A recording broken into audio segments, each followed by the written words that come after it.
can get acquainted with each other. So I will start from myself. I'm Asep Suryahadi. I'm from SMERU Researcher-BPPT. Currently, I have several research work with my colleagues. Among others, I'm trying to estimate the impact of rural-urban migrations on household welfare using combinations of census data and small area statistics. Yeah. I think this is a research in the frontier, so we still don't know yet where it will go. But I hope in 1 year we can see the result. Thank you. Good morning, Robert Sparrow. I'm from the AU and also associated with the Indonesia project. I'm a development economist, applied microeconomist, and most of my research focuses on social policy evaluation or related issues. I've worked in Indonesia for a number of years, amongst others with colleagues from SMERU. I'll leave it at this. I'm going to do much more talking later on. So I'll pass it on to you. Good morning, everyone. My name is Riandy. I've been emailing you a lot lately. I'm a senior researcher at the SMERU Research Institute. My research focuses on social protection, education, and health. Good morning, everyone. My name is Rizqy. I'm from the CSIS Jakarta. I'm a junior researcher, and my research focuses on international trade. Thank you. Good morning, my name is Malaysia and I'm from the University of Adelaide. I'm currently doing my PhD in political economy and social protection in Indonesia, and I'm working with SMERU doing research here in Jakarta at the moment. Good morning, my name is Arianto Patunru. I'm from Provincial University, Malang. My area is political economics. Hi everyone, my name is Latif Adam. I'm from LIPI, second week at the MP2 at the moment. My research currently is about the implementation of public-private partnership on port cases study.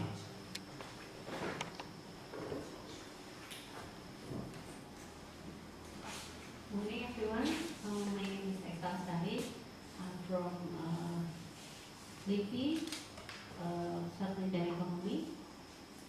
My focus is mainly on energy, transportation, and stock markets or finance. Thank you.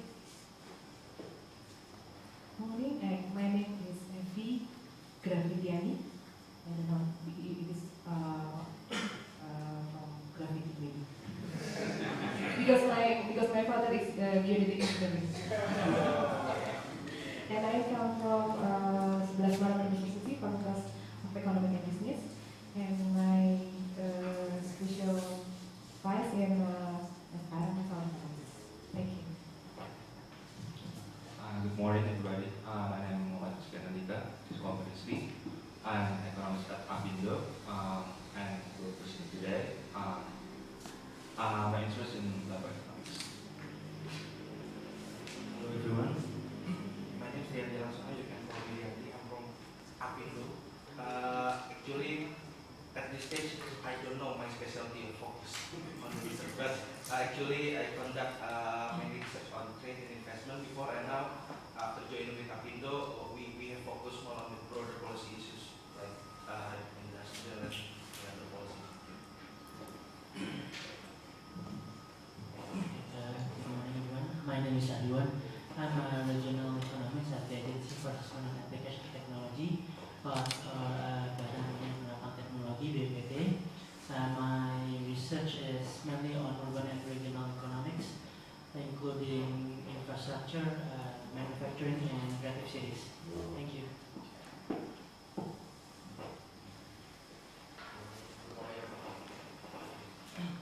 Good morning, everyone. My name is Fiscal. I'm from CSIS, the Department of Economics. My research, I'm a research assistant. My research interest is mainly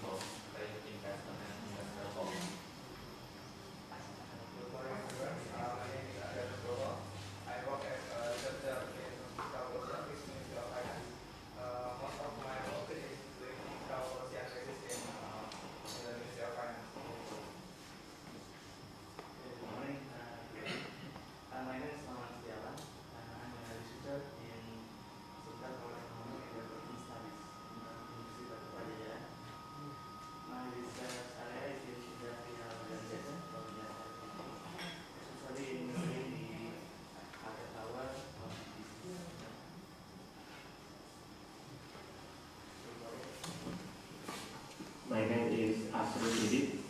I'm from ICAIOS. ICAIOS is International Center for Asian and Indian Ocean Studies.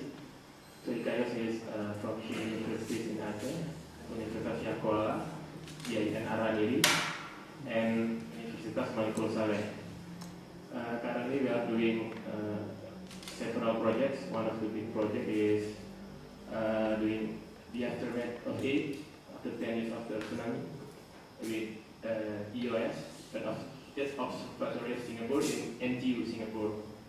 My research focus in regional and rural development planning. Good morning.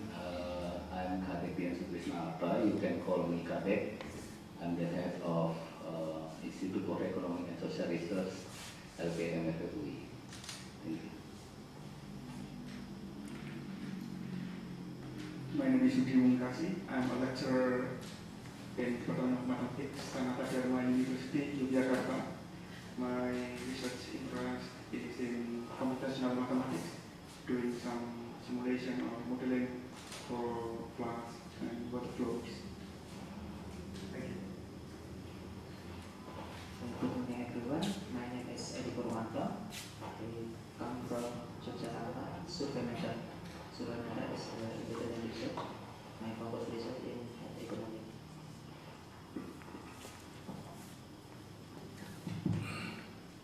Assalamualaikum warahmatullahi wabarakatuh. My name is Nurita Mariati. I'm from Malikul Saleh University, Laksono, Aceh. My research now about understanding vulnerability in Aceh for tsunami and conflict coming from any.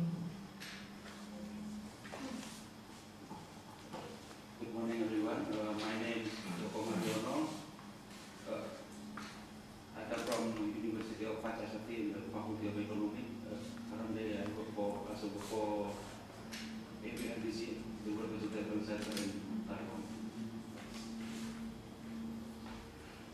My research focus on agricultural economy. My name is Suryahadi, currently in the Indonesia project. My area is regional economy and environmental economy. Hi, Arianto Patunru, Indonesia project, Indonesia University. My areas include international trade and environmental economics. My name is Julius Moret. I come from Cendrawasih University in Lampung, and my research area is development study and poverty.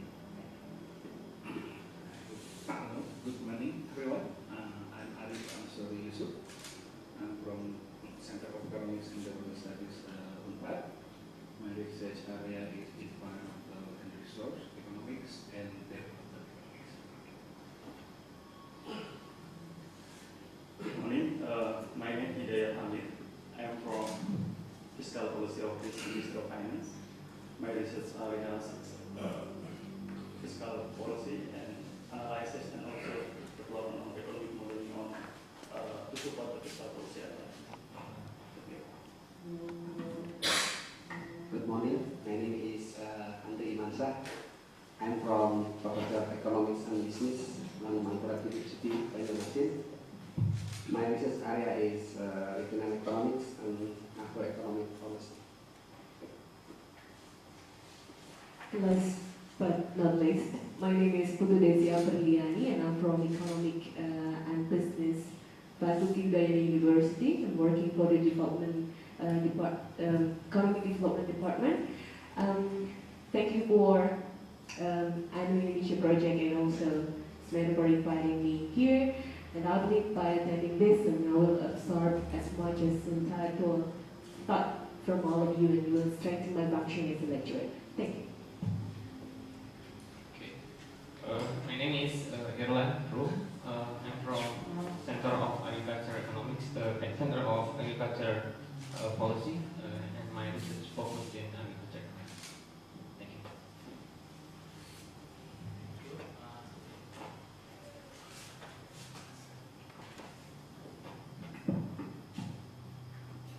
Sudah semua ada yang belum?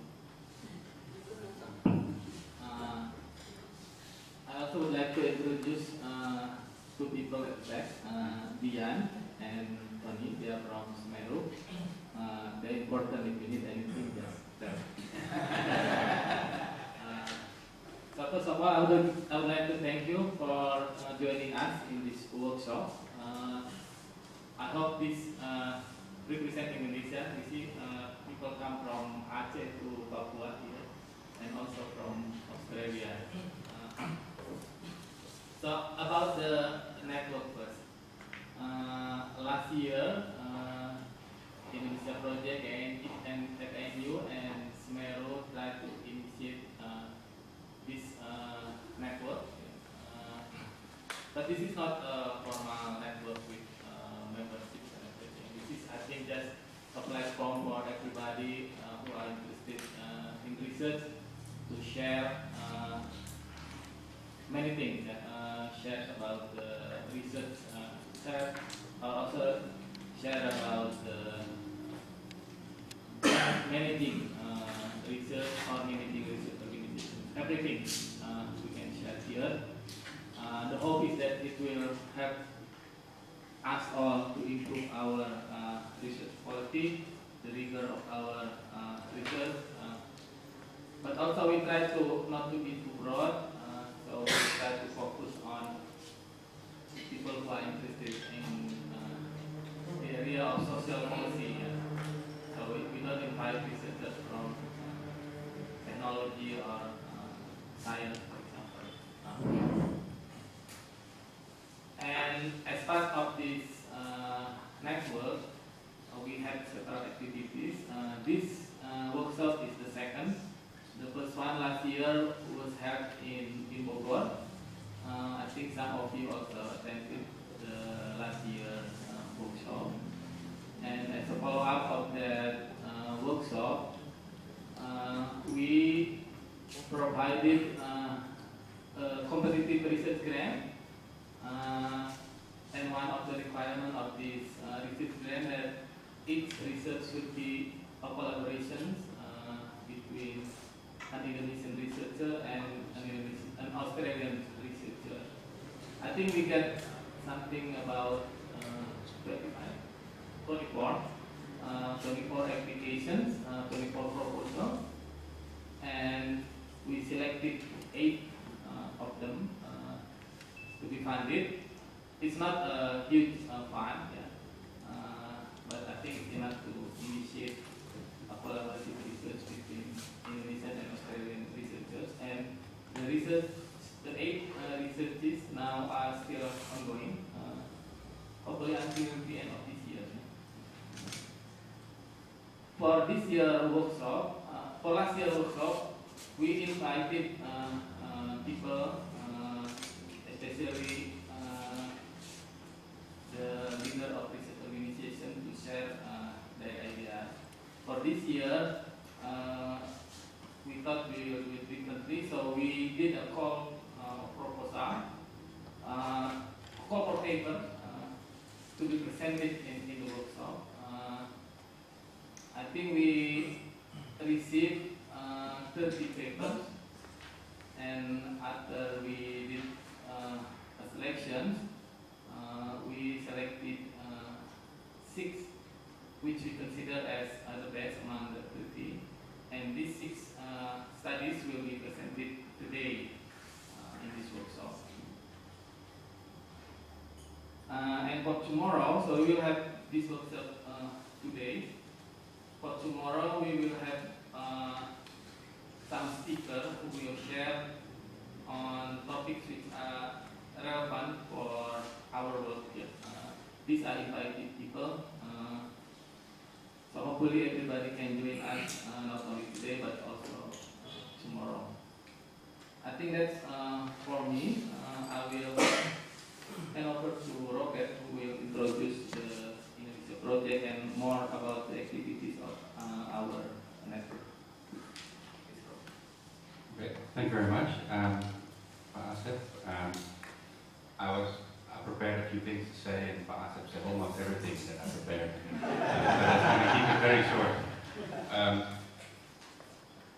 I would just like to say a little bit about the Indonesia project. Some of you might have been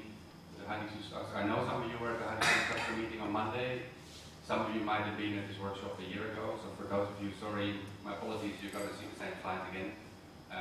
Because Woody showed these slides on Monday, and I showed the slides last year. But I think it's useful just to give you a little bit of context of this workshop. That was not my doing, was that the Beamer? Just give you a little bit of context, who we are and why we're here, and why we're organizing this workshop. So, a number of us here are with the Indonesian project, as you heard in the introduction. The Indonesian project, you can see through all the purple haze, has been around for a while. It was founded in the 1960s, 1964, and it's based at the ANU, Australian National University, at the Arianto Department of Economics. I'm not sure what the best way is to describe the Indonesian project. I guess the best way, but I'll look at Woody while I say it. The best way to describe it, it's sort of a network-based organization. And so it has a very small core staff located, based at ANU. But there are a large group of researchers, mainly economists, political scientists, that are associated with it, either actively participating in events or more passively participating in events. And we have, I'll say a bit about the activity, but we have activities in Australia, activities in Indonesia, and well, let me say a little bit about it.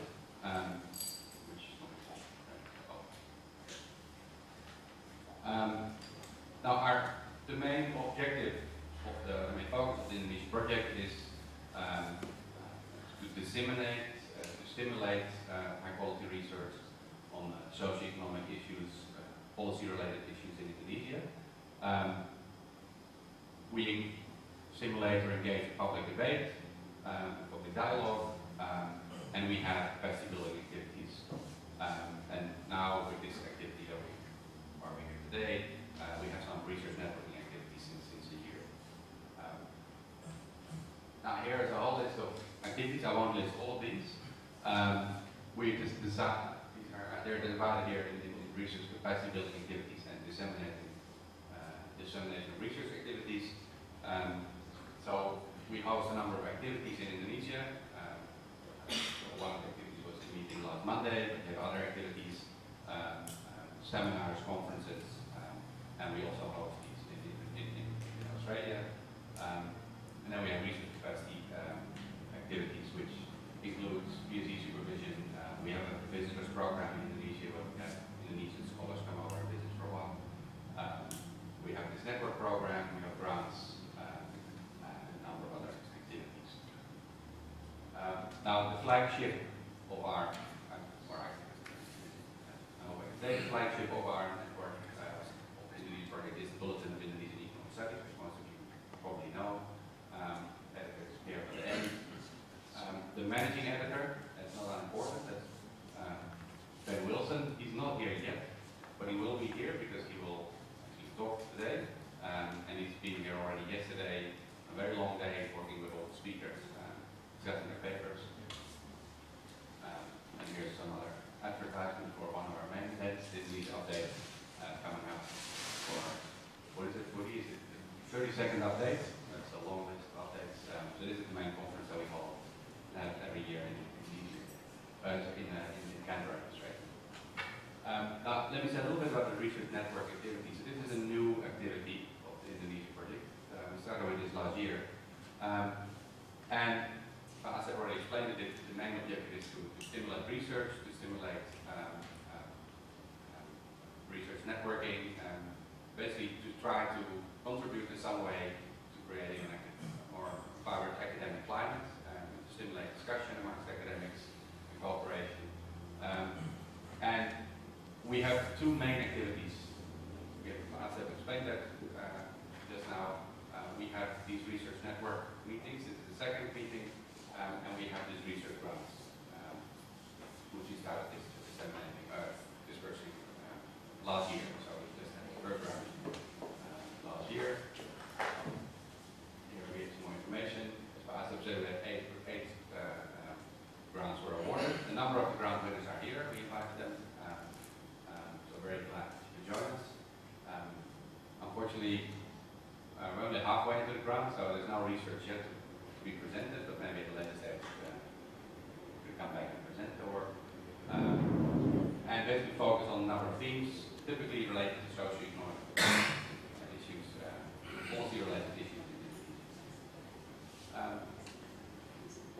for today, let me say a little bit about our research meeting, the network meeting today.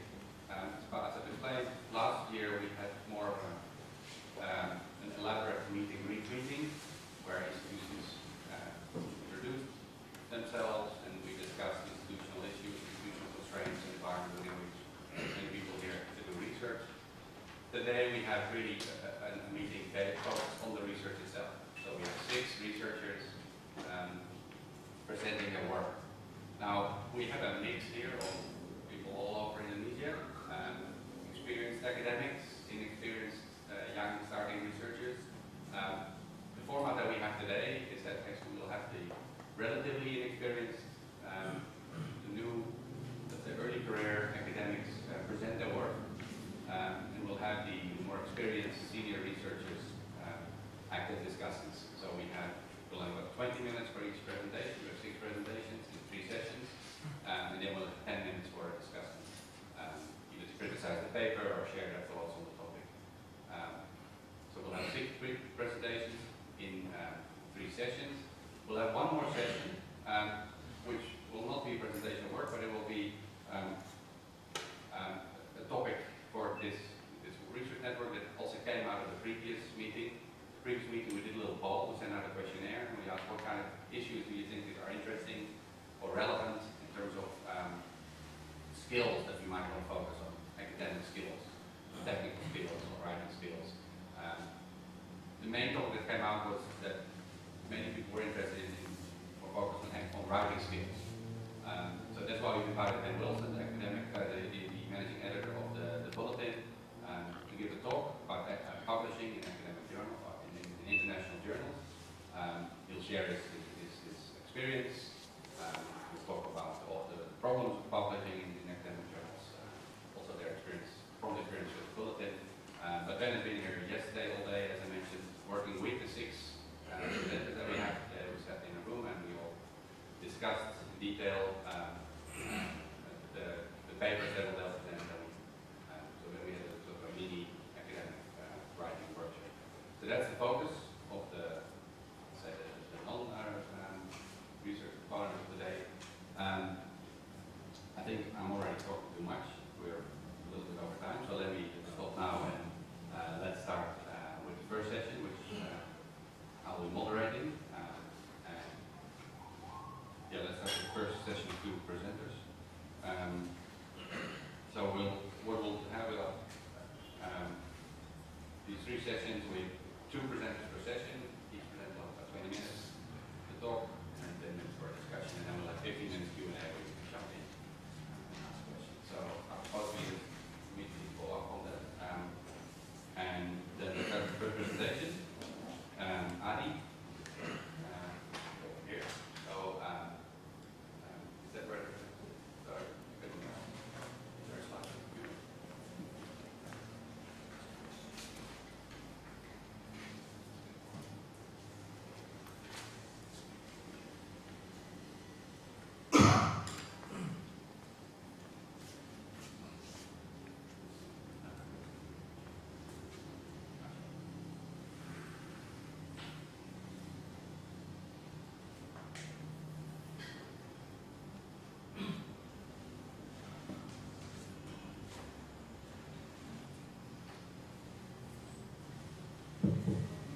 So Adi is a regional economist that you mentioned with BPPT.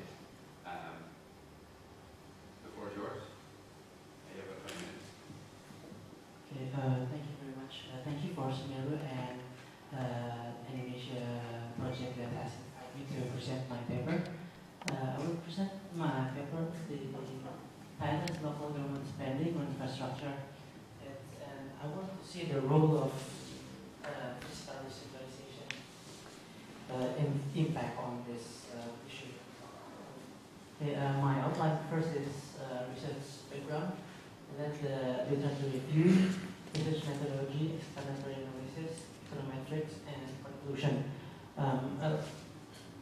Actually, this paper was initiated during my stay in ICS in Singapore. During that time, I learned a lot about infrastructure, in Indonesia and ASEAN as in general.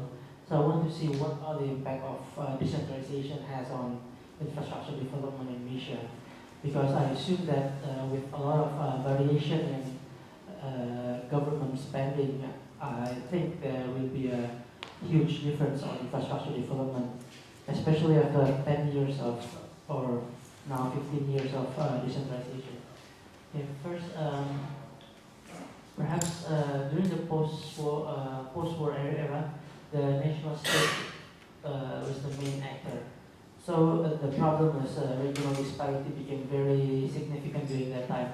However, in the 1980s, there's a global shift towards the devolution or decentralization, especially in Indonesia after its Asian financial crisis in late 1990s.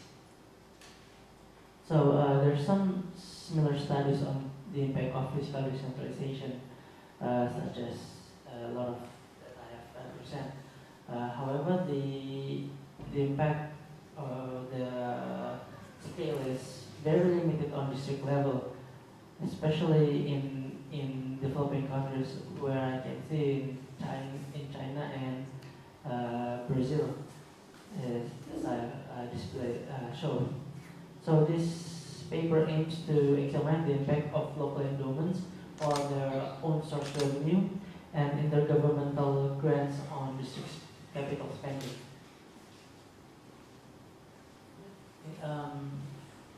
First, to see what is the impact of decentralization is that it will give incentive to local government to become more efficient. However, this may not be completely true because there are several problems. First is the transfer of resources from the central to local government reduces the amount of central government's resources that can be used to reduce regional disparity. I think this is a very important issue because, especially in Indonesia where there are more than 500 districts, the role of central government remain important because I think there will be some districts that may not able to fund their own development. And second, the autonomy allows regimes to customize tax and welfare policies such as tax holidays. As a result, different regime size and regulation will lead to tax authority benefit regimes with greater tax bases. So greater districts or maybe larger districts will have better economic revenue rather compared to others. And third, that rich regions may gain political power through their significant contribution to intergovernmental transfer. For example, from my research, I found that Indonesia dubbed the unmarked fund has been linked with head of regions lobbying with the central government, especially the line ministries. So these problems are commonplace, but it is more serious in developing countries where the conditions for economic growth may vary tremendously across regions, and especially for countries with a very high regional disparity such as Indonesia. Okay, about Indonesia's fiscal decentralization. First, there is the own source revenue. This revenue, as I mentioned earlier, is very much depend on their own local economic structure. So for example, regions with a large number of manufacturing or other economic sectors would have further or larger own source revenue compared with others. And second is the balancing fund. We have the general allocation fund, or the DAU is a block grant, so it very much depends on the size of the economy, depends on the size of the people and the number of the size of the area itself. Then we also have the DAP for special purposes, and that is also depends on the how is it, the economic structure of the region. So, for example, regions without forestry will impossible to have a duck for forestry, and there are infrastructure, health, and social, and others, for example. And then there's also a small number of tax share revenues, which only those with a higher number of economic activity will have higher tax share revenue and natural resources tax revenues. Again, this depends on whether or not a region has natural resources. So from the new law, I think it's in the 2004, there's a revision law which the revenue from natural resources is divided between the central government, the provincial where it's located, the district that have the natural resources, and the district within the same province. So you can imagine for districts without natural resources and they don't have neighbors within the same province that have natural resources, then they will not have this tax revenue from natural resources. So again, there's a geographical and natural resources disparity. As a result, this requires a strong system of redistribution of intergovernmental transfer through central government commitments and strong regulatory systems. Complicated transfer fund budget proposal and monitoring. So this is the my explanatory analysis. So from 2006 and 2010, the local government spending is much more on the staff spending more than 34%, while for capital and goods it's much less than that. And this has been persistent and even showing an increasing number. While from the revenue type, again the DAU or the block grant is the largest, also with ADA. However, if we compare the intergovernmental transfer with their own source revenue, it's there's a declining trend over the years. So this figures, I think, has shown my concern about that there will be a variation of local government spending and revenue sources. Again, if we see on the ratio of local expenditure and revenues in Indonesia, we see that the district expenditure are very small compared with the central government. Okay, just to show you how complicated the AKA budget process is. Sorry, the picture is not very clear enough, but I just want to show that there's sort of steps that local government has to go through before they have or they earn the DAC. And even after they receive the DAC, again there's sort of bureaucratic steps that they have to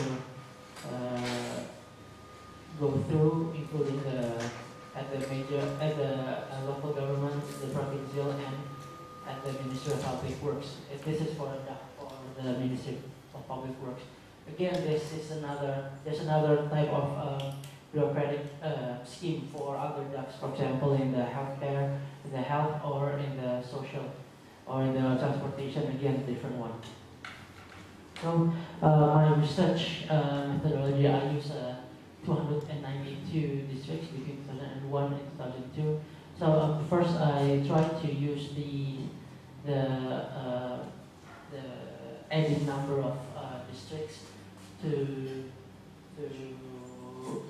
this paper, but I found that the data is the results are not very much different. So I just used this one,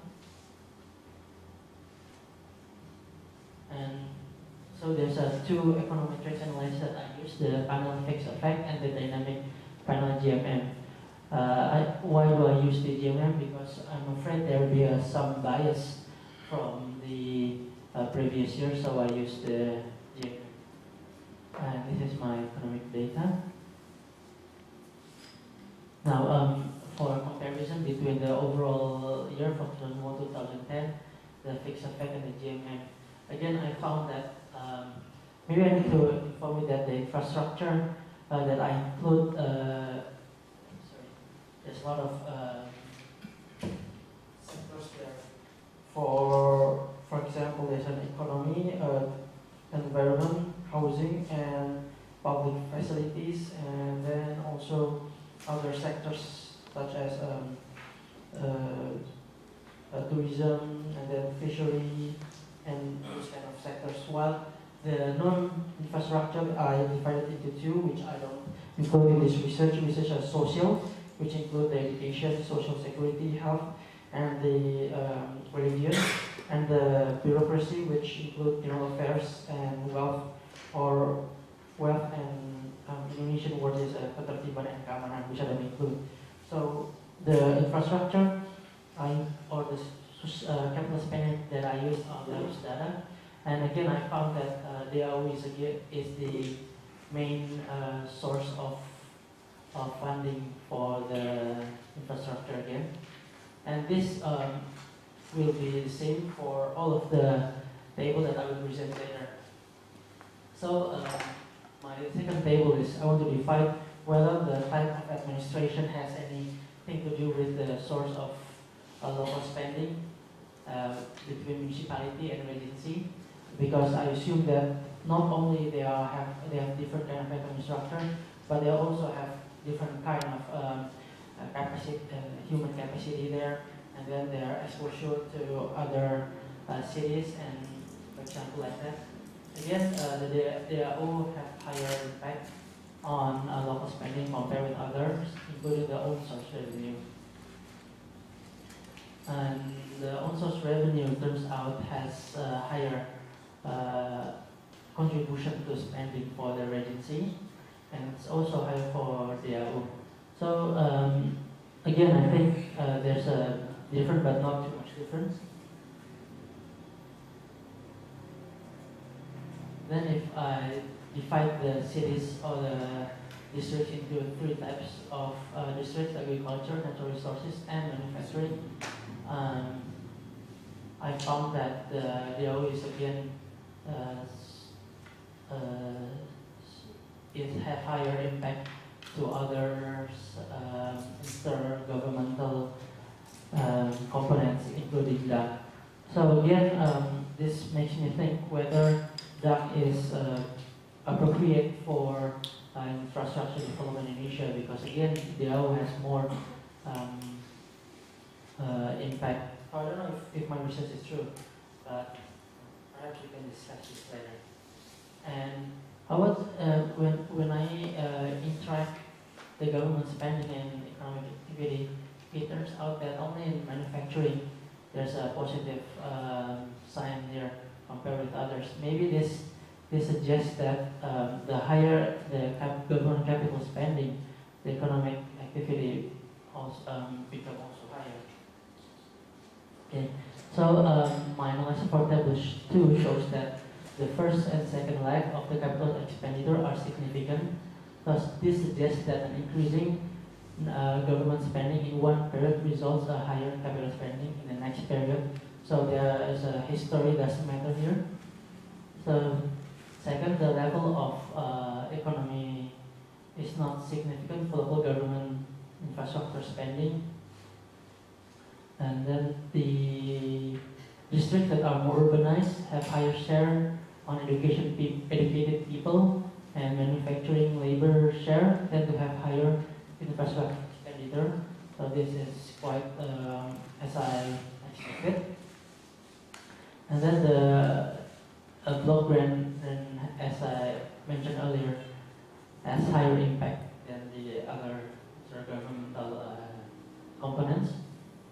And similarly, in table 3, the own source revenue is important for local infrastructure spending. So with an extra 1 rupiah of own source revenue leads to increase of 0.2 rupiah of infrastructure spending in municipality and a higher in regency. However, the DAC have higher effect on infrastructure spending in municipalities suggesting that agencies mainly spend up on non-infrastructure spending such as social and bureaucratic spending. And my last table, table 4, shows that infrastructure spending in natural resources districts, the manufacturing and agriculture-based districts, they all have higher effect on infrastructure spending in all types of districts. However, only in manufacturing districts that government spending on infrastructure increases as economic profit increases. So my conclusion first is that there's evidence of increasing significant effect of own source revenue. Then there's a reluctance of central government to devolve larger tax revenue authority. However, this I learned that in 2009 there's a new law on tax in Indonesia. So now the districts and the province have a new source of taxes. Then the districts also have autonomy to collect local taxes and levies. And the own source revenue have higher effect on municipalities and agencies. Now I tried to come up with a policy implication. So first, the back of Law 28/2009 that provides further collection for province and district may result a different result in the few coming years, and then an improved appropriate amount of intergovernmental transfer budget that is specifically designed to meet individual district development requirement. So I think that if they are specifically based on the type of their economic structure, this may have a better impact for local government. That's my presentation. Thank you. Okay, thank you very much for being much better at timekeeping than me. I would like to invite the discussant, Anandhika.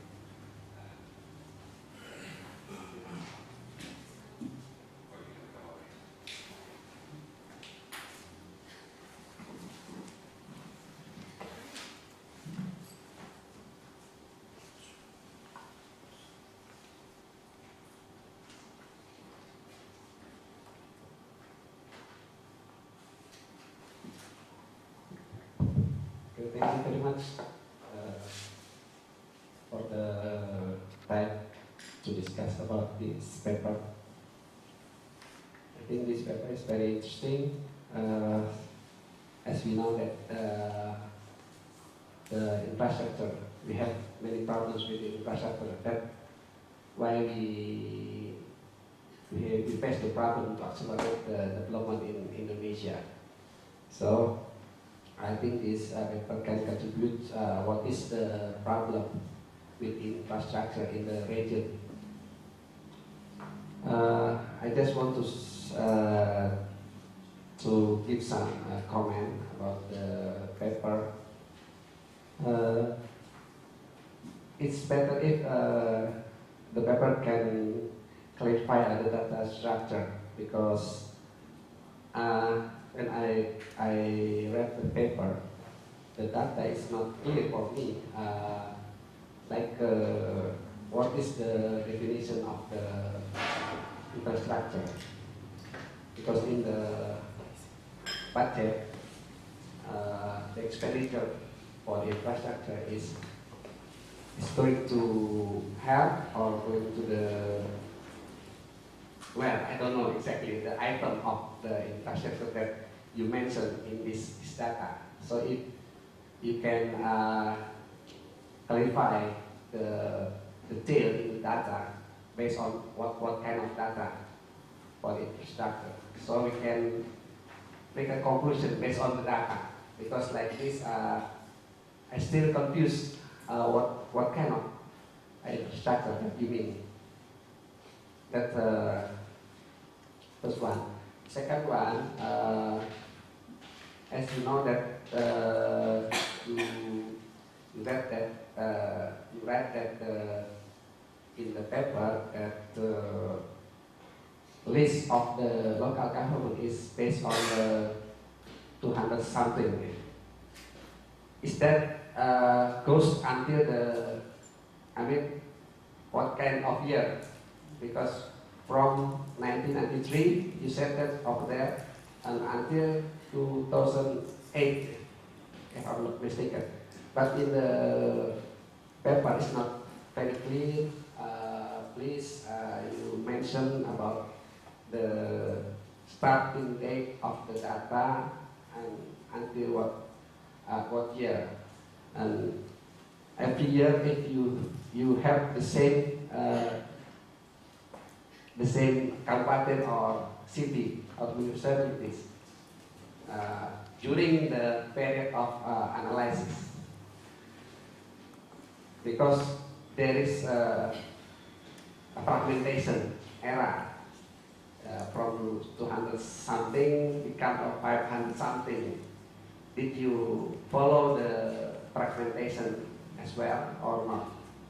So you have to mention like that. Other things that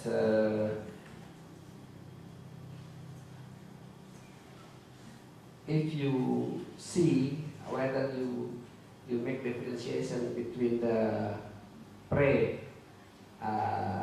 regional autonomy law, because you mentioned that the starting date of the data is from 1993, if I'm not mistaken, and then after 2001, because of 2001 the law took full effect.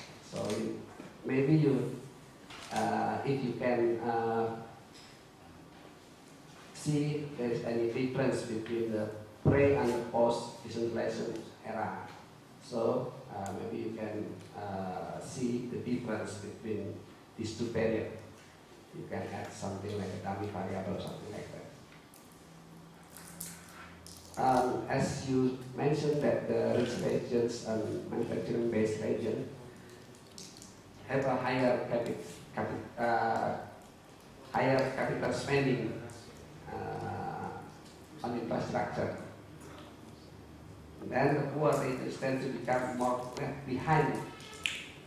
Of course, this is like a vicious circle. How is how to take this policy to cut this vicious circle? Because this is very important. If you find like that, and what is the policy action? Is that because in the new law, I heard that they want to split wage bill in the AU calculation. So this is the factor why the AU becomes higher and higher, and also because of this wage bill, that's why the fragmentation of the local government is high, is very high, because they want to have some of the AU based on the wage bill. That's the important thing. So you have to mention like that. I think that's my comments. I hope it's fruitful for another discussion. Thank you very much for some really good comments. You want to respond before we open to the floor? Okay, just a short response, I think. Okay, first, the district that I use is 1992 because I use the year for 1993, and not confusing. But I think nowadays, after talking with a lot of other researchers, it turns out that they add the new number as the new regions are established. So in 2001, there are only 292, for example. Then when in 2002 there's another 2, so they become 294 in 2002. And then in 2005 became 300. They add another 8 like that, rather than they put in the same number 292 as the original year. So I think I will have to change my methodology. Okay, first, and the second one, I tried first to compare between the pre and post decentralization, but so that's why I wrote that in my paper. But after that, I forgot to change it because I just want to see after decentralization. And the reason is that because the structure of the intergovernment transfer are quite different between pre and post decentralization. So the pre, they have a SDO and other impress, which I don't think I can compare head to head with the DAO and DAK. I don't know if there's any other opinion about this. And that's my response for Pak Hadi's comment. Thank you. Okay, thank you very much. Different go forward. Anyone have a question?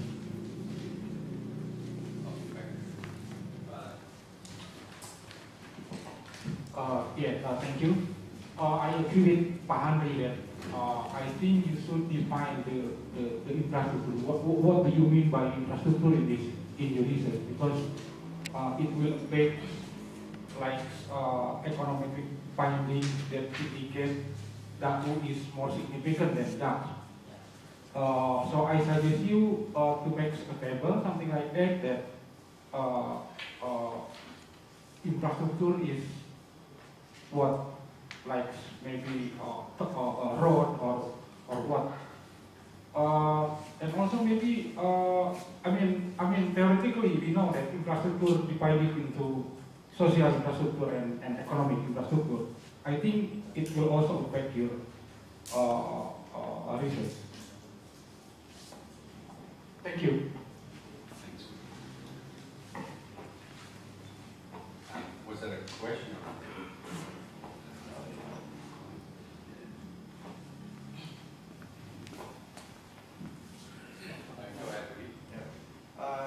Yeah, I have a small comment actually regarding this paper.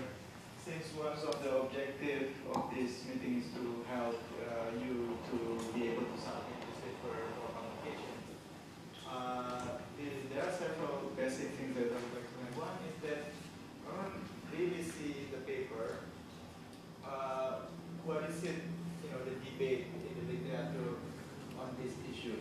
So in a way, why looking at the role of fiscal transfer on government spending on infrastructure is actually important.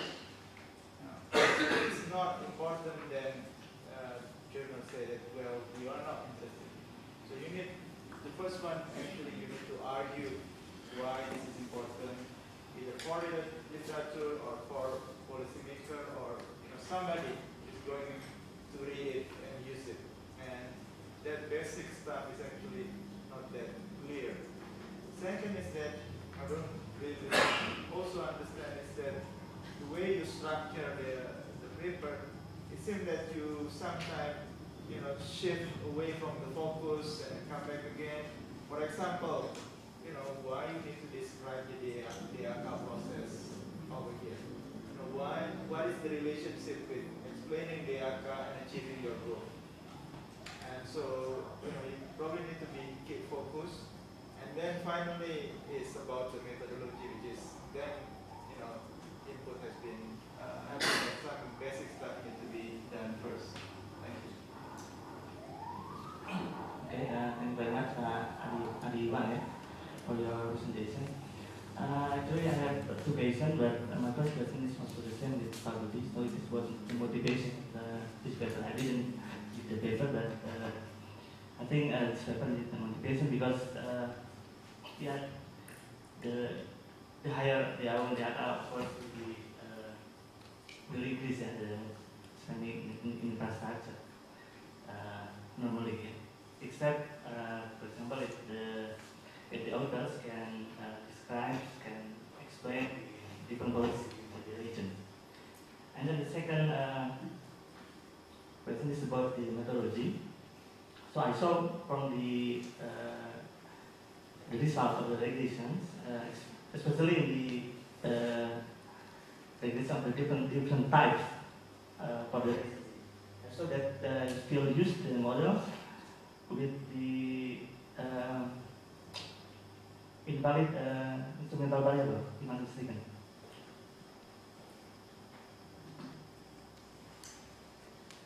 So for this agency, so you see the starting test, so this still reject the orthogonality condition, right? So So I'm wondering whether why you still use this relation, because this is invalid for the international barrier. Thank you.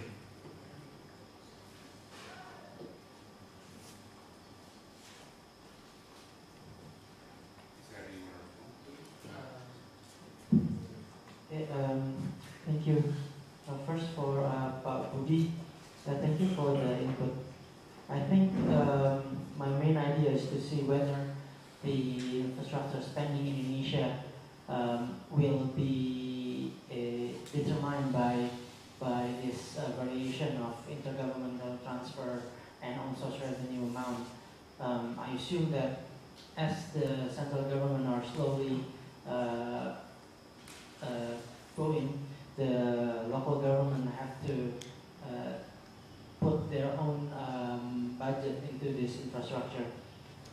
And second, about the paper structure, yes, I agree with you. I need to refocus this paper and for the methodology. And for Mas Mamat, yes, actually I'm still learning on using this econometrics because my background is on urban planning.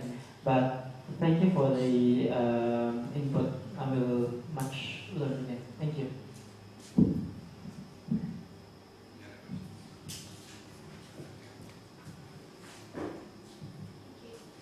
I just have a comment about the new village law, and I wonder if your research has come across this law and how you think it might impact on regional disparities in the future.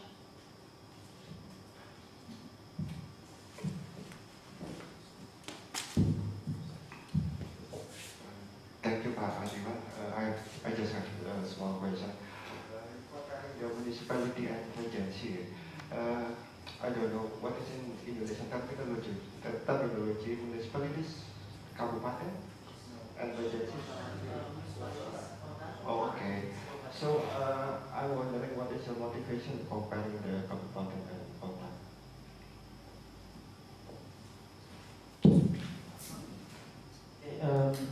First about the village law. I don't put any concern about village law on this paper, but as my knowledge as a urban planner, I think that is more on the political economy of Indonesia. So, and which will link with the second question. The village is only found in the regency. So, and there's no village in the district or in the municipality. So with that kind of difference, I assume there will be some differences between municipality and regency, because the regency, of course, is summed up from their villages. Thank you.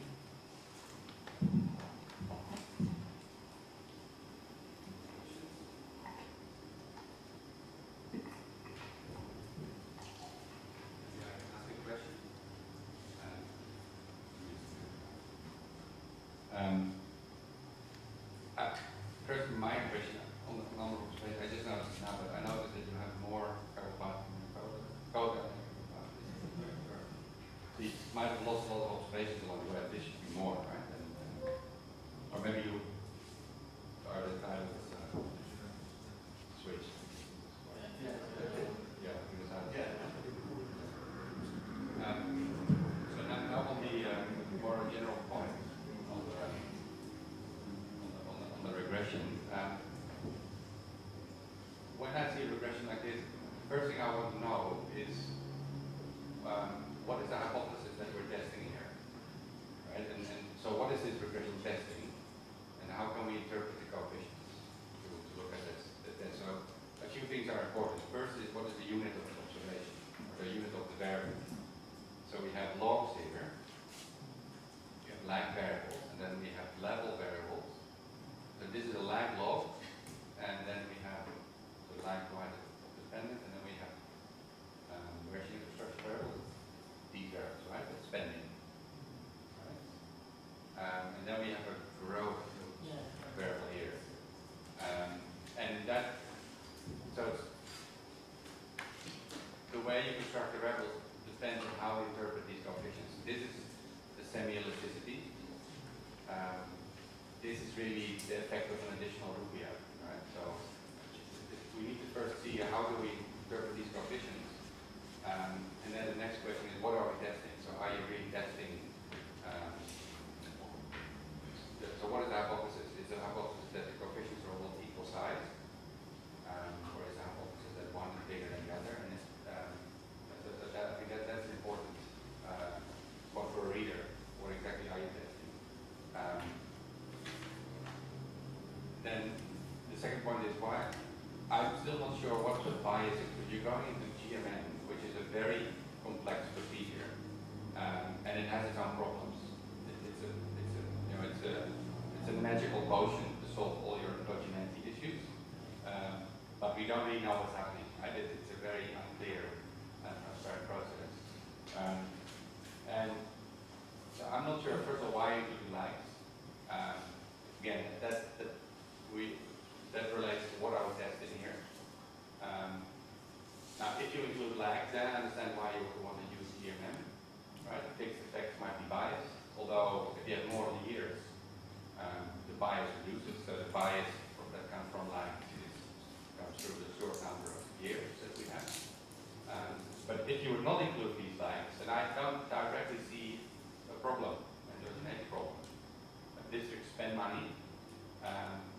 Sorry, this is not spend, it is revenue, right? So districts get a revenue, and they spend it on infrastructure. I don't see an immediate endogeneity issue. Today's spending on infrastructure is already been set, right? There's probably not a direct feedback on today's revenue. Maybe next year's revenue, but not today's revenue. And you have a fixed effect, so that's a control problem. So you need to motivate the source of bias, the specification. And the final comment is more, I'm not sure if this is what you want to do in the paper, but I'm not so clear what conclusions you can draw from different sizes of coefficients, other than it's already really interesting to see that coefficients are different, right? We discussed this yesterday. When money is fungible, you would expect that it doesn't matter where the money comes from. If it's DAO or DAC or onto revenue, the couple of wants a bridge, you're going to build a bridge with whatever money they get. And if earmark money like DAC increases, let's say there's more money going to education through DAC, then you expect the district to just reduce education spending somewhere else and still allocate the money to the bridge they want. But you find the opposite. You find that the coefficients are actually different. I'm still not sure what the question is that you want to answer.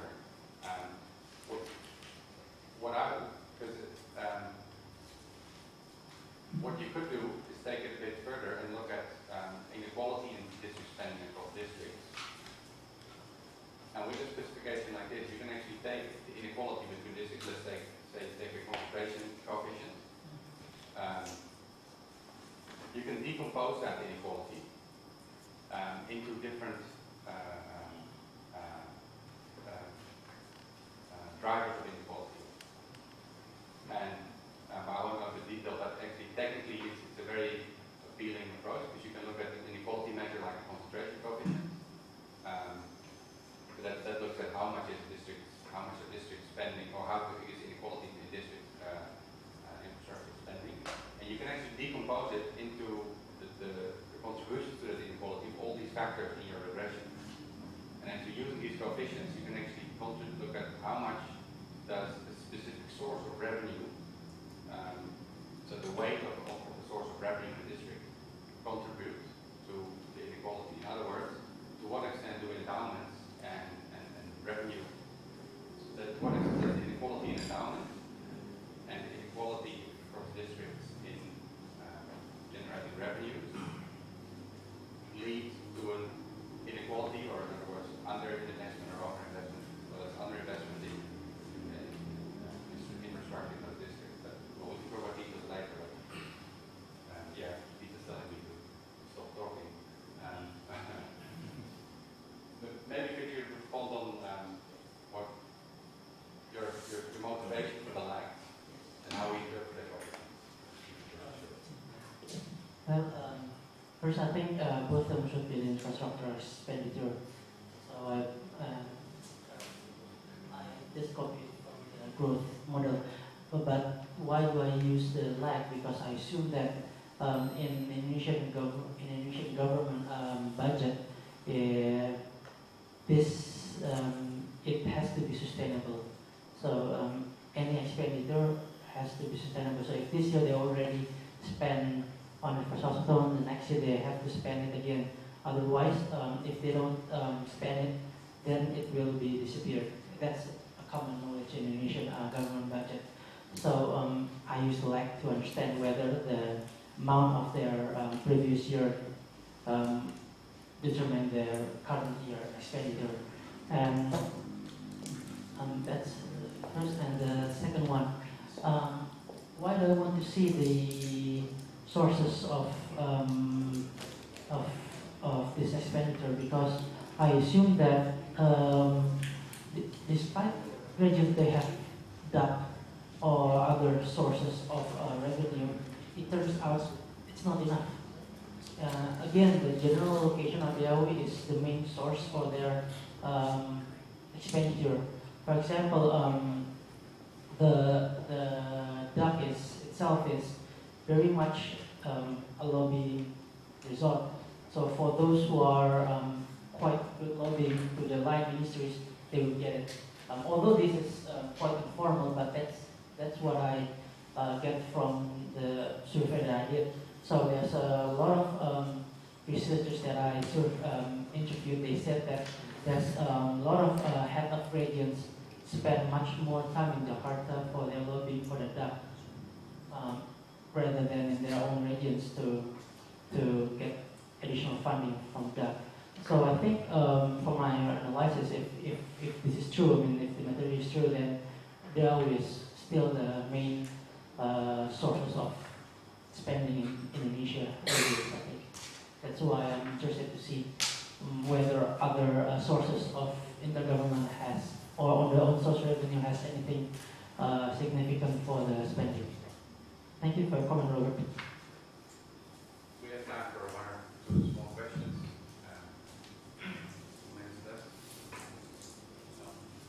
Okay, then thank you very much for your presentation. Let's call the second speaker, or should I say speakers? Rizqy and Riandy.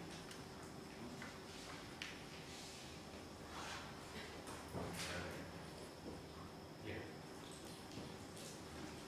Are you both presenting?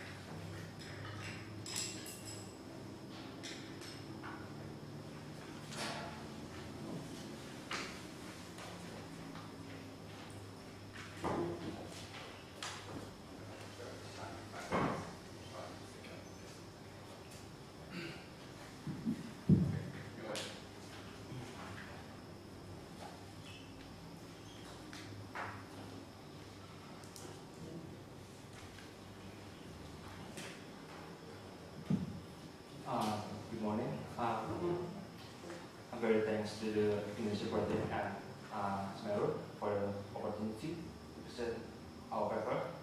My name is Anandhika. I'm my colleague in Laksono. We are from APINDO. So the title of our paper is The Driver of Labor Movement from Low to High Productivity Sectors, Evidence for Indonesia's Provincial Data. Why this is important things for us? We have a productivity issue as a first agenda in Indonesia for the reasons. Indonesia productivity lags behind that of Asian neighbors. Critical elements to come with attractive investment based in the region.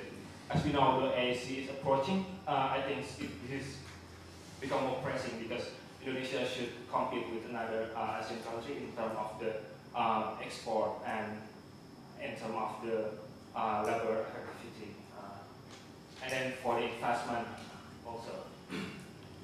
And the second is ever increasing minimum wage needs to be observed productivity improvement. As we know, the Manpower 2003 Act has encouraged the labor movement to the labor law that increased a minimum wage problem in Indonesia that's always increasing every year. And rigid labor market hampers formal and good employment creation. As you know, the 103rd rank in labor efficiency for Indonesia, 153rd rank in labor flexibility. This is data from the Global Competitiveness Index 2013-2014. And jobless growth, every 1% economic growth gets 700,000 in employment in 2007, and then at 2012 become less than 100,000. And non-tradable, less productive services sectors, as we investigate that namely wholesale, trade, restaurant, accommodation sectors dominates employment creation. This is not a so productive sector.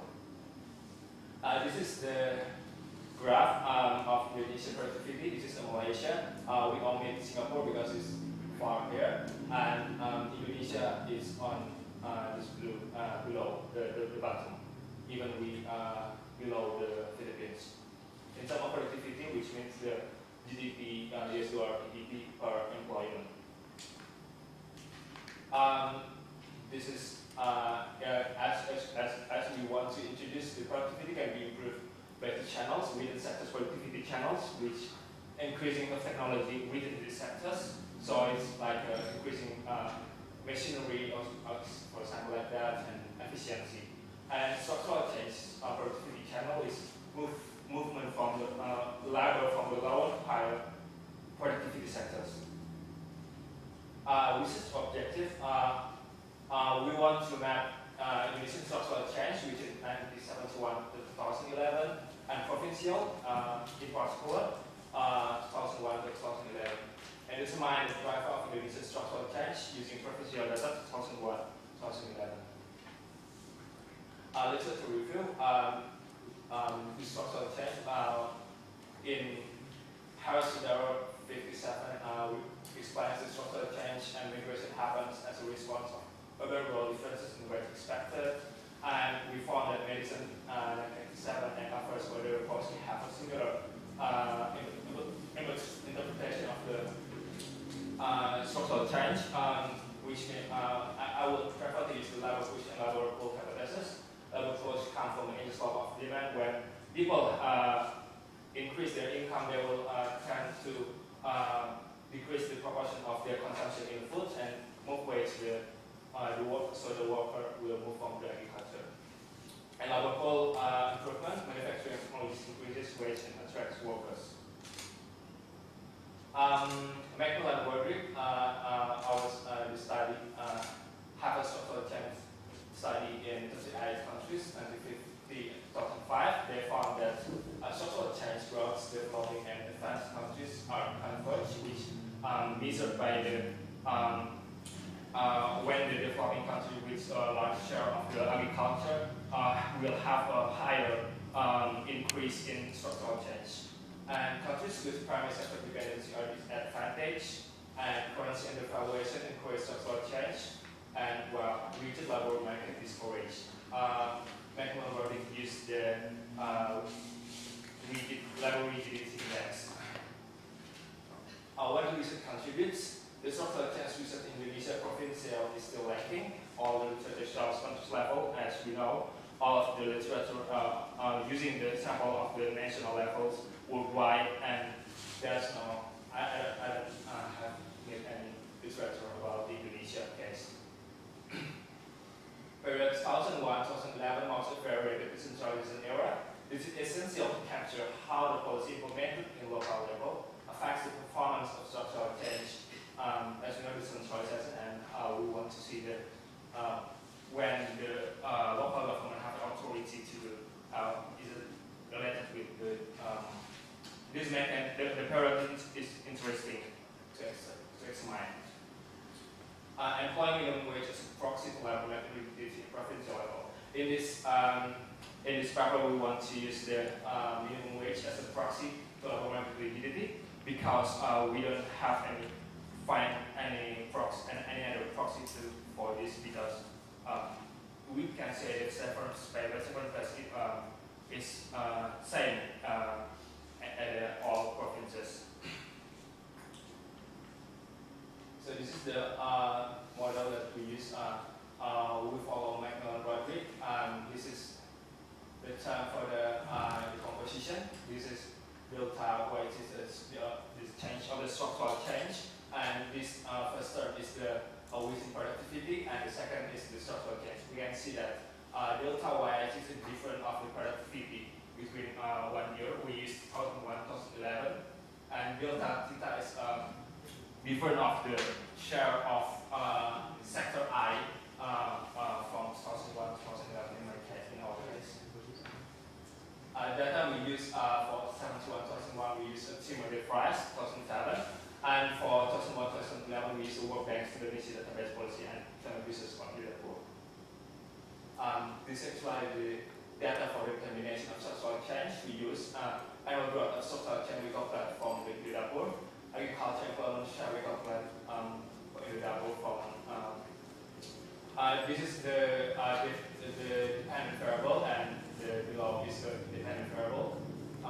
Annual growth primary sector share to GDP as we use for Roderick using to export, where we prefer to use GDP because the provincial data allow us to use GDP. Annual growth institutional spending share, we use the low order and public expenditure. Annual growth infrastructure spending, we use family dapur. Primary education we use synchronous data, and we use the primary sectors and make a calculation on that. Open rates, family dapur, annual growth which we use for statistics of Indonesia. This is the statistic change. And the results will be presented by my coach. Okay, thank you. Just for the sake of combination, so I will sit here. The result will be divided into two sections. The first is the descriptive one. I will explain to you about the composition within and structural change at the national level, sectoral and provincial level. And then the second one is what are the determinants and bottlenecks to structural change. First, for you that wondering why we use two sets of different data, from 71 to 2001 we use Timor and price, that is globally open. And then for 2001 and 2011 we use Indodapur. We don't regress the 71 to 2001, we only regress the 2001 and 2011. But we are confident to somehow compare it to see how the things develop and evolve for a certain time of period. Because after we manually computing the data, it seems that the data are quite comparable. Okay, you can see that within productivity is the increase of productivity within the sector. Structural change is the movement from low to higher productivity sector. You can see from 71 to 2001, actually initially the structural change dominates the level productivity growth. But after 2001 and 2011, structural change has been lower. So within component has become more dominant and the structural change component is weaker. Those still positive. Positive is, means that averagely the level moving from low to higher productivity, but it's now become lower. But the question is, we have to worry about this. We need to look at a closer detail about this. So from the sectoral level, we see that the negative means that the level going out from that sector, and the positive means that the level moving to that sector. So we see that Indonesia actually is on the right track of development, although becomes slower the pace of the economy. So the level moving out from agriculture to other more productive sectors. You can see the level moving to manufacturing, except in 2001 and 2011, there is slightly negative. I will explain later. And then the more importantly here, that most of the labor movement going to the service sector. There is trade sector and then financial sector. Okay, there are three groups of sector here. The first is the group of sector that has within both positive and within structural change. It is public utilities, construction, and government sector. This might be implied that in the decentralization era, this might be the indicative of active expansion of government or public goods in the decentralization era. And then the trade, wholesale, restaurant, and commercial sector, maybe it might be implied that there is increasingly competitive and attractive tourism travel destination in Indonesia because of this is indicated by restaurant and accommodation. And then for the trade, maybe for most of you might be arguing that trade is most of the trade sector is informality. But actually, maybe some of that might be implied also that there is rapid transformation of capital cities in Indonesia into more vibrant sector city. This is just an argument that might be useful for further explanation. And then the second group of sector is the sector that have positive structural change but negative within its component of productivity. This is the mining and quarrying and financial insurance and real estate sector. A lot of people moving into that sector, but actually we see the diminishing rate of return on the productivity. This is because the increase of the output is not so much higher than the increase of the labor. So it might be more people going to that sector, but not so much in the productivity. And then the third sector, the third group of sector is the sector that have positive within component and negative structural change. This is the agriculture, transportation, telecommunication, and manufacturing. The agriculture is, we expect this because agriculture is a natural source of workers for other non-productive sector. This is the indicative of development process. About the transportation and telecommunication, the positive side might be indicate that there is now more efficient operator, that thereby the consequences is often for the greater utilization of high technological and virtual content instead of using more labor. So negative structural change in manufacturing sectors are, in our opinion, are what to be worried about because this is the labor intensive and productive sector. In APINDO itself, we see a lot of opinion, a lot of practice going in the real sector that now they changing the manufacturing sector into the automation and capital technology depending. So maybe this is the cause of Indonesia's recent jobless growth. The trend pose some further question: how can Indonesia provide more and better jobs to its abundant additional pool of labor? Because now services sector dominates, not even more productive service sector, but lower productivity. So we question about the structural transformation. Maybe it is imperfect because we understand that the progress of service sector is inevitable, but losing manufacturing base, well, there will be one-time demographic dividend is not seems like quite strategic for us. Because we need to provide them with some jobs and productive jobs. You can see this is the average sector productivity. Wholesale trade is lower productivity if you compare to manufacturing sectors and other service sector with higher level of productivity. Okay, you can see clearly that service sector dominated by Jakarta with maximum sector productivity. Okay, I just want to show you that in the provincial level that most provinces successful in moving towards productivity jobs, but few are not. For the few of them are Nusa Tenggara Barat, Jambi, Banten, West Kalimantan, Central Kalimantan, Bangka Belitung, and North Maluku. We actually, this is our weaknesses. We cannot find any interesting story that might comply with this, but this is the trend. Okay, we move on to the derivation result. We use several indicators there, and as you can see, the insignificancy found in the infrastructure spending and dummy of East and West Indonesia, and then the openness to trade. Maybe the reason why infrastructure is not significant to the structural case, maybe we have to find another more real or physical indicator of infrastructure. Because of the limitation of the data, we cannot find that data. Maybe further research can complement this. And then openness to trade, we cannot find any significance here.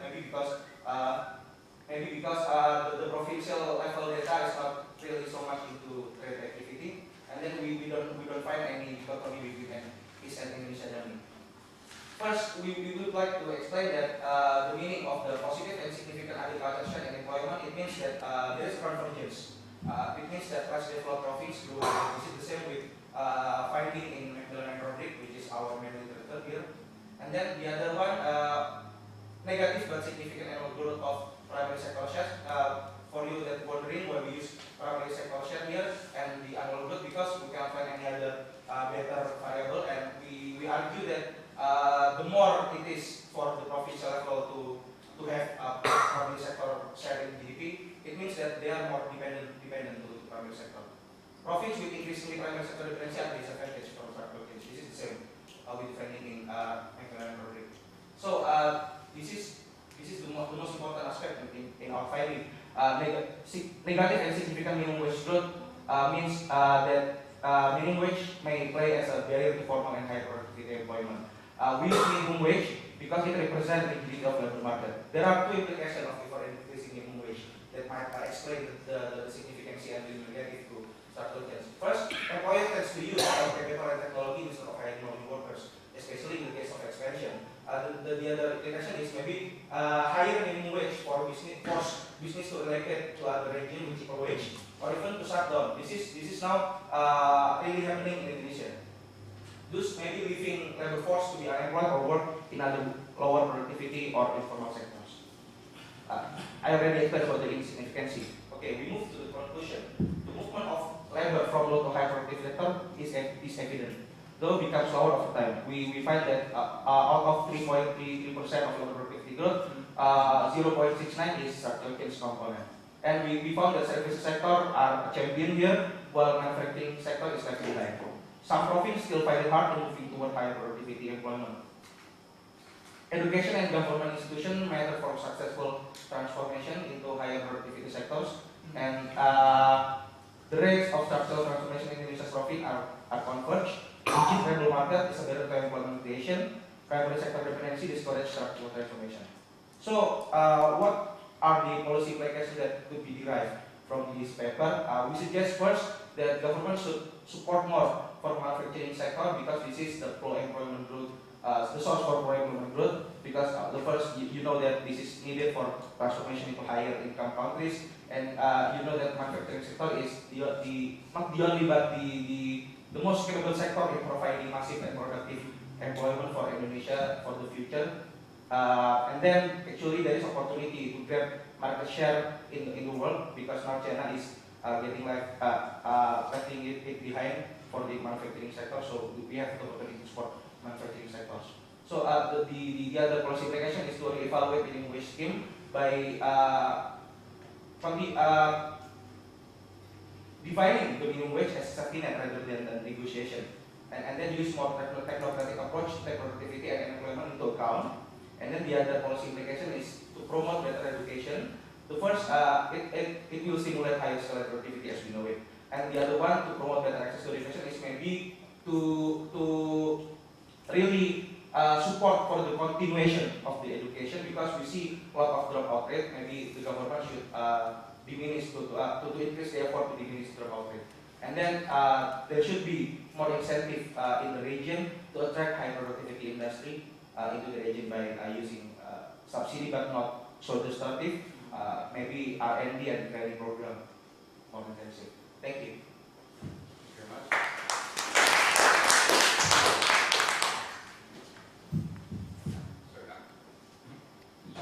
Now we have a slight change to the program because Arianto couldn't make it, but we have an excellent replacement as Discussant with Acho.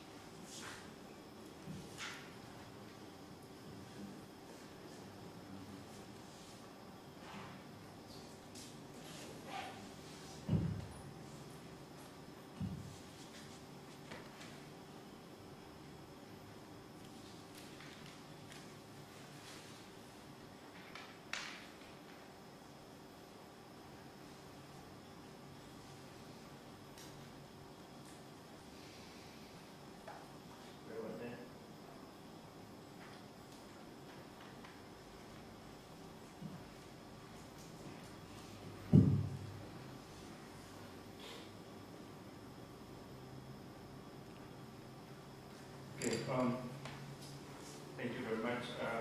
I have to make two disclaimers first. First, I'm not expert in labor economics. I'm filling in for Dario, and now I see the founder is here, so he should be the one giving a comment to this presentation actually. And secondly, I failed to download the Macmillan and Rodriguez last night, so I didn't read the most important paper that they use as the main literature for the paper. So my comments probably will show my failure to read that paper, and sorry about that. So this is how I read that paper. First, the questions are basically First, what does structural change look like at provincial province level? Okay. And second one, what drives labor movement from low to high productivity sectors? Their approach is to use some productivity growth decomposition based on reporting paper. And their findings, first one is Indonesia's structural change is on track. That's what they say in the conclusion. And secondly, that structural change is higher in an economy that has more agriculture employment. Correct me if I'm wrong. And then they turn to policy recommendations. There are 4 of them. First, to support manufacturing sector for pro-employment growth. 3, evaluate minimum wage. Promote better access to education and to diversify economies in provinces with primary sector dependency. General comments. I tried to read the paper a couple of times, but I could not find a very clear explanation as to what they mean by labor productivity. They started off by comparing productivity at national level with, as compared to other countries' productivity. Usually in the literature we do this by looking at TFP, total factor productivity.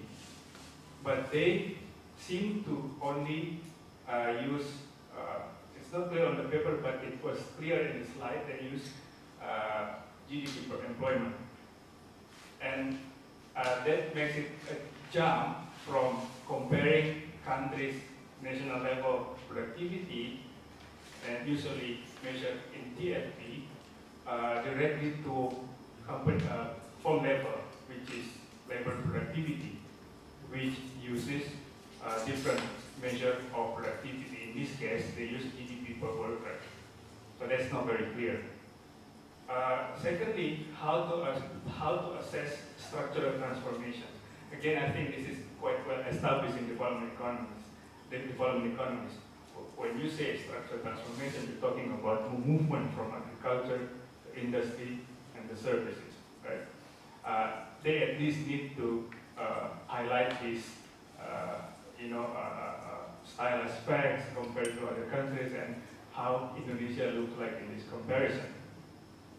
And then, of course, because these are 2 big themes, productivity and structural transformation, they need to show link between the 2, that relationship that links the 2 aspects, productivity and structural transformation. Now I see a apparent dilemma, or the way they write the paper, it seems that there is an apparent dilemma between wanting to change structurally or wanting to have structural transformation and the concern about job creation. Okay? So you move from agriculture to industry and to services, but at the same time you still have a huge pool of workers, and mostly they are not very skilled. So when the economy moves to sector, for example, that sector, to service sector, for example, that service sector is actually low-end service sectors, okay? Construction, restaurant, but not the high-end. But if you want to move in the structural transformation in the textbook pattern, textbook way, you would want to move to high-end service sector, but then you will have to sacrifice at least some concern about job creation. So that is, at least you get the impression of that dilemma when you read that paper. And these are just some idea. I think if you want to compare Indonesia with other countries and you are talking about productivity, one way to do that is to also look at the TFP, total factor productivity, and there are 2 ways of doing that. If you compare Indonesia to other countries, you need some benchmark, for example, and this graph here, I just made it with US as the benchmark. So relative to US, you can see the black line. The black line is Indonesia, and you can see the drop in TFP after the crisis. And you can also see the TFP compared to yourself in the past. So in this case, Indonesia, again the black line, the TFP using the 2005 as the benchmark. So each country is, measured against their situation in 2005. Again, you can see the drop in after the TFP. But using these two approaches, you can tell stories quite differently, actually. And these are just another way of showing it. Then the second one is the structural transformation. As I said, there's this stylus effects of structural transformation. And if you talk at length in your paper about structural transformation, at least you want to acknowledge this kind of, what we learned from the economic economics, but in the movement from primary, secondary, and tertiary sector. Okay, so that's just some ideas about how to link your story in the paper with the existing or established literature. And there are some specific comments that I would like to draw your attention to. First, and this is quite confusing actually, I should say, structural transformation is slower and it left manufacturing behind. This is written in your abstract, but in your conclusion you said structural transformation is on track. That seems contradictory.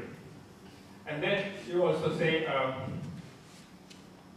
productivity improvement is urgent to offset the distortion from minimum wage.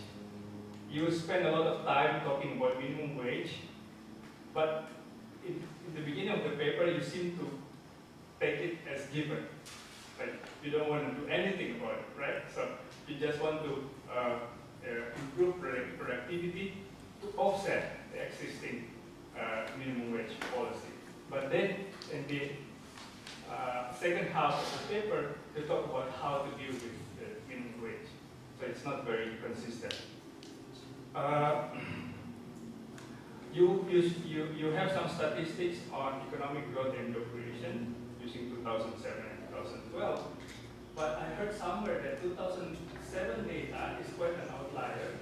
I don't know, maybe Asep can confirm, because it says in the 2007, for example, 1% of growth create about 700,000 jobs. It's, I think, very high. And I heard somewhere, I couldn't find the literature, but it was there's always some mistake in the data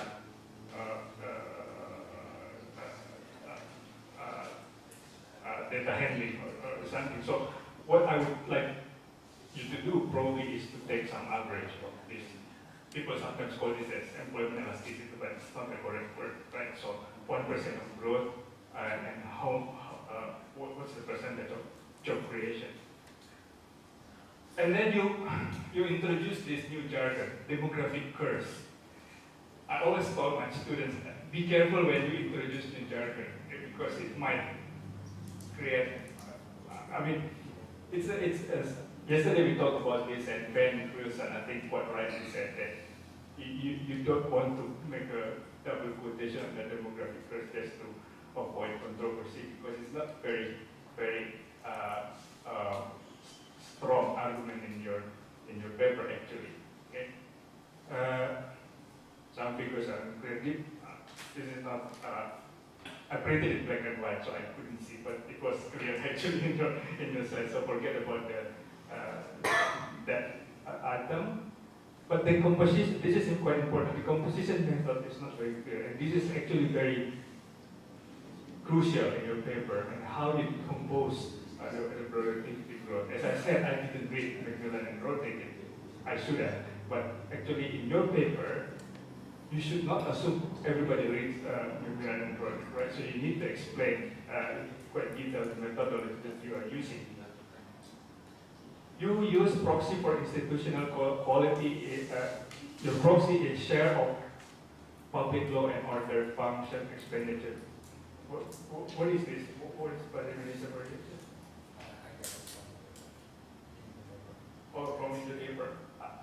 I don't know what this is, share of public loan and other function expenditure to total expenditure, and why you use this as proxy for institutional quality. And finally, I think this is striking. Infrastructure, right, in your case, infrastructure spending is not affecting structural change. You already explained it, but again, I think, as you said, you're going in another proxy for that to check in your study. Thank you. You want to briefly respond to some of the questions?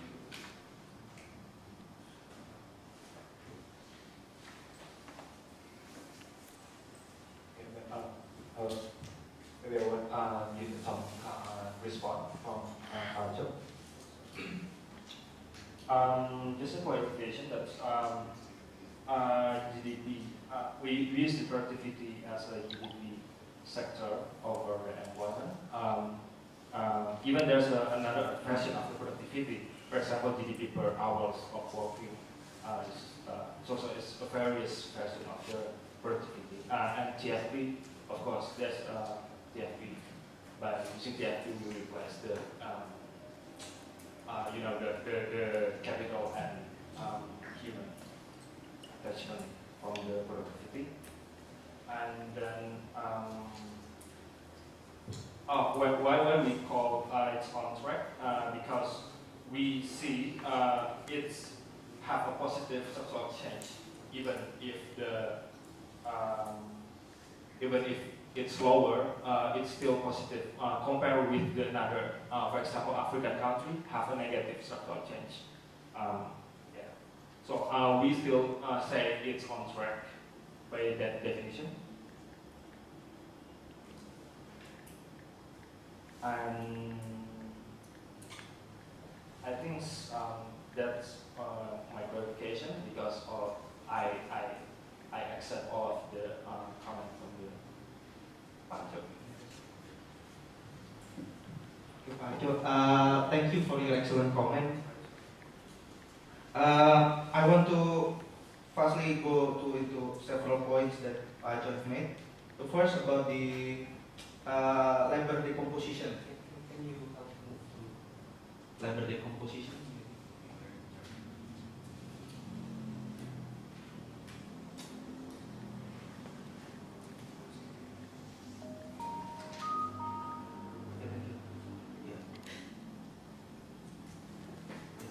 Actually, the first delta Y there is growth of labor productivity, GDP per employment, like you already know. The first term is the within productivity. Why McDonald and Rotary call it within? Because the productivity growth is measured by the increase of the productivity within those sectors and multiplied by the share of initial level of that sectors. And the second term is the structural change. Meaning that labor moving from low to higher productivity sectors. Why they call it structural change? Because you see that the delta theta is the change in employment share multiplied by labor productivity.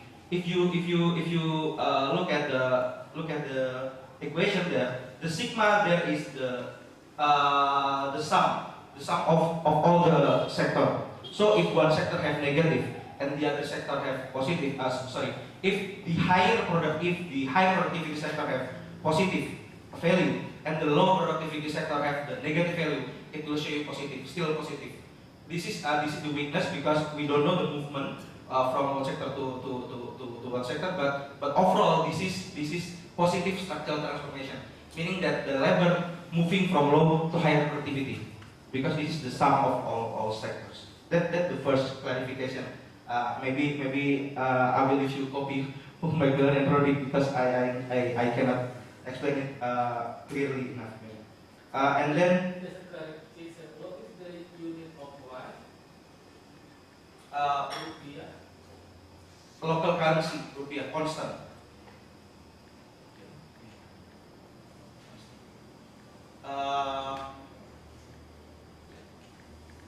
Okay, that's the first aspect.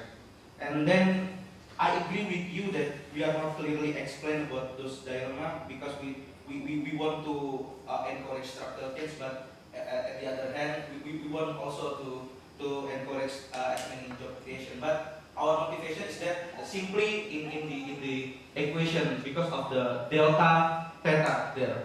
So if we can have positive structural change, it means that by default it will also create more jobs than before. But I agree with you that we don't clearly explain it in the paper.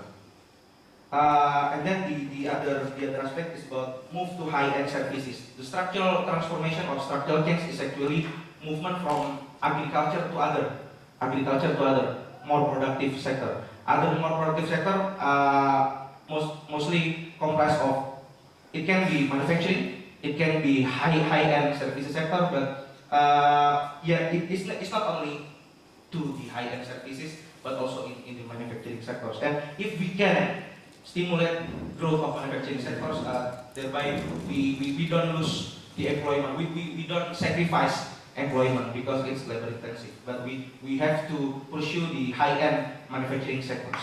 But I agree that we don't clearly explain it to them. Okay. Maybe that's all.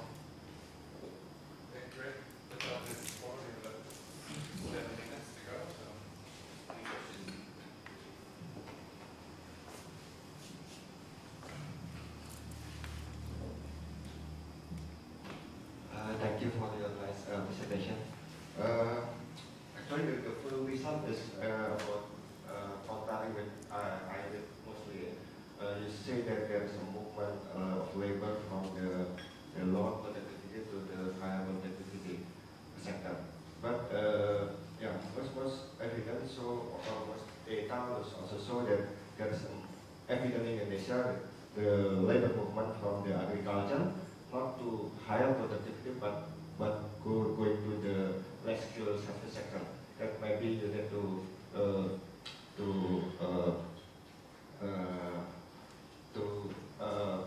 focus on this service sector, because service sector is quite large. Can be low skill and also high skill. And most data also show that because of the informality, worker also going to less skilled service sector, also contributed by the huge organization from the rural to the urban area. And the second one, I'm not clear with your result of the regulation.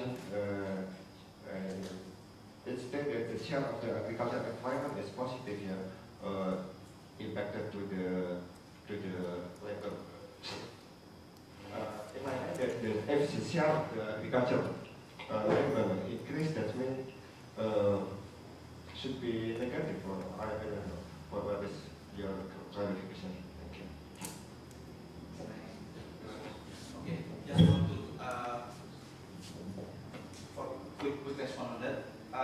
As you can see here, that I agree with you that actually the fact is, in fact, most of the structural change dominated by the low-end services sector. But still, the low-end productivity sector, the low-end services sector, still have slightly higher productivity than agriculture. So actually, it's not really good transformation, but in the figure, it shows that low-end services sector still have higher productivity. You can see in the figure. Wholesale, retail, trade, hotel, restaurant is dominate the structural change, but still they have higher productivity than the agriculture, the traditional agriculture sector. Although it's not very good, but we have to say that this is structural change. This is positive structural change. And the second one about regulation result. Our regulation result is the same with Mekla and Roderick. This is not to encourage share in agriculture, but this is only to indicate the convergence between the less developed province and the high more developed province. So there are convergence in the structural change growth. So like in the growth regulation, less developed countries grow higher. Less developed countries grow higher, more developed countries grow less. So this is only to show the convergence conditionality. To make it more clear, agriculture share have a positive because the more the agriculture share at the initial year means it's more agriculture sector on the country, on the province. It's the more the speed of the social change. So why we call it convergence? Because when you have an initial share of agriculture lower, it's going to be slow down the social change.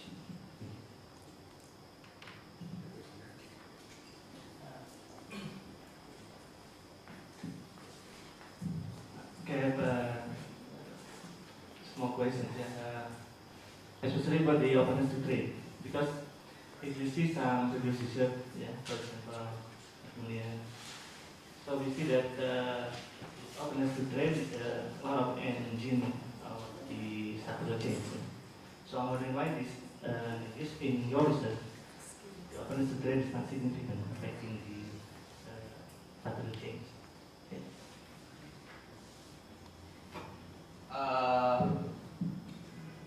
Talking about the sign, actually, some of the literatures argues that openness to trade discourages structural change. Actually, some literatures say that openness to trade discourages structural change. This is because the trade liberalization will push uncompetitive industry to shut down, and then will leave labor force that previously worked in that competitive industry, that uncompetitive industry, to work to other lower productivity or informal sector. This is argument said by Macmillan and Rodin. We actually found the same sign, but we don't find any significance. We cannot argue further about this, but we believe that there is so much to be further explored into variable. Maybe this is not the right variable. Maybe we have to find another variable. So you are mentioning the export. Export plus import. Externality to GDP. You can just export. I saw one paper using the export. Okay, thank you for it. Okay. Thank you for your presentations. I think the topic you raised in this paper is very relevant for Indonesian case, as we know that, as mentioned by Pak Adwan, that Indonesian transformation is already on the right track from the agricultural sector to industrial sectors, but employment work in agricultural sector is still dominant. It makes the productivity gap between agricultural sectors and industrial sectors. This is very interesting issue to explore, especially using the Rodriguez papers. Why? What is the reasons there is a gap, the productivity between the agricultural sector and industrial sectors? This is a very relevant issue, I think. But one my comments about the formula, how you measure the productivity of labor. But actually this is equation and must be equal between the left hand side and the right hand side of the equation, right? But when you use the production's functions, output is not determined only by the labor, but also by the capitals. So I think this is the one weakness of this equation, because in this paper didn't consider about the share of the capitals in the total input, only consider about labor. I think if you can reformulate of this equation, considering the number of capitals in total input, this is the novelty of this paper. Okay, thank you. Just a little response. Just to record, do you mean it's better to use the TFP instead of total factor productivity? Yeah. Okay. The problem is we don't find yet any decomposition formula that will give you the exact number of structural change. So we probably will have to work harder to find better decomposition that based on TFP, because most of the literature say give the decomposition for the labor productivity, not the TFE, but certainly we will work harder to find. I think that's a very good note. What you should go to coffee. Anyway, please join me. Thank you, speaker.